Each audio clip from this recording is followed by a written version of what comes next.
Yeah, my name's Kurt Milne. I'm the Vice President of Marketing at CliQr Technologies. We have a product called Cloud Center. We've recently released version 4.0 of that product.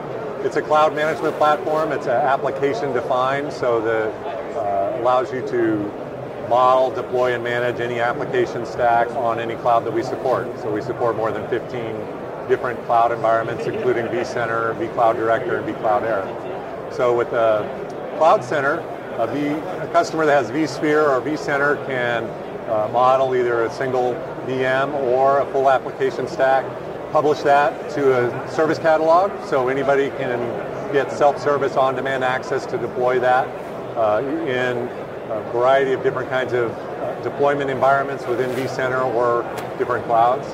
So once you've modeled that application stack and you can deploy and manage it, then you can deliver IT as a service, so that's kind of self-service on demand. You can do application migration, you can support an automated DevOps environment, or you can do high-performance compute or bursting to get capacity outside of your vCenter environment.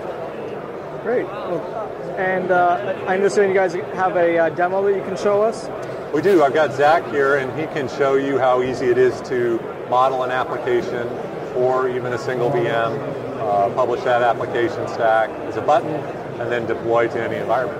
So let's have Zach take a look. Can we get a demo of the product? Definitely, so come on in. So as Kurt was mentioning, we are an application-defined cloud management platform. That means that unlike a lot of other products in this space, rather than building the infrastructure blueprints and then layering on the applications on top, we do the opposite. We say, model the application the way it should be, the outcome it should be, and then we'll build the infrastructure to suit. So, as you can see from our catalog here, we can do both infrastructure as well as full application stacks. To model it, it's super easy. We can do Hadoop and a bunch of different other things. The most popular is the N-tier execution. And as I was mentioning, if we wanted to do just an operating system, just infrastructure, all you have to do is drag and drop that in. I can set different hardware specifications, things of that nature. Very, very easy. Just as easy as if I wanted to do a full stack. Say I wanted to do a 3-tiered application with NSX Nginx, Apache server, web server, and then a database backend.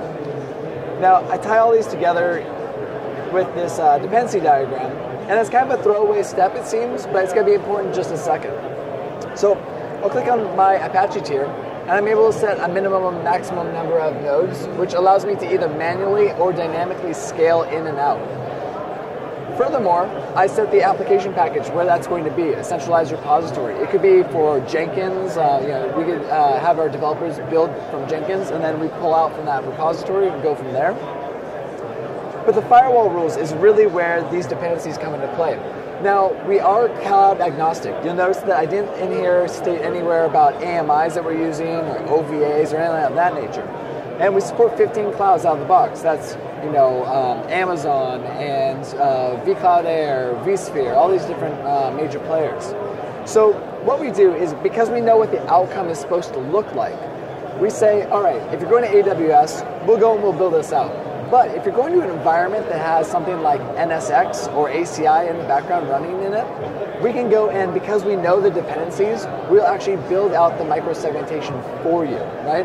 And it's very elegant the way it has to, the way it does it. You're doing this anyway, so we're just interpreting what the outcome that you're asking for and then building those rules to be appropriate. So once this has gone off and I can go and save it, and it gets added to my catalog of applications.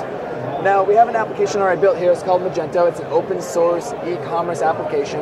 And because it's an e-commerce application that deals with credit cards, it is requires PCI compliance. You can see here that we have tag-based governance, and it states that it requires to be on a PCI-compatible infrastructure. As well as, I'm going to go ahead and say that as a developer, I'm working on development. Now, we hear from a lot of our customers that developers love to use OpenStack because of the easy, accessible APIs, and they can just run and gun and start spinning up these virtual machines very quickly and easily. But then afterwards, the IT teams will start to say, well, what do I do with it now? Like, how do I move it into my next environment? And you can do that with CliQr. So right now you can see that based on the requirements, which is a PCI compliant environment, it's suitable for development, it's going to send me to OpenStack. After I go and deploy this environment, you can see here that I've got Magento. I can say I want to promote it to test. So here, again, it's still PCI compliant. I can say we want to go to test, and now you can see that it's putting me into vCloud Air. So the moral of the story is because we're cloud agnostic, that we're not actually in the model specifying and tie ourselves to underlying clouds. We're able to move this application throughout the software development lifecycle from different clouds, starting out tests and or development in OpenStack, moving into a different environment for test, and then ultimately potentially vSphere on-premise for your production. So full lifecycle management. Great, thanks for taking the time to speak with VMblog. Thanks for the time, appreciate it.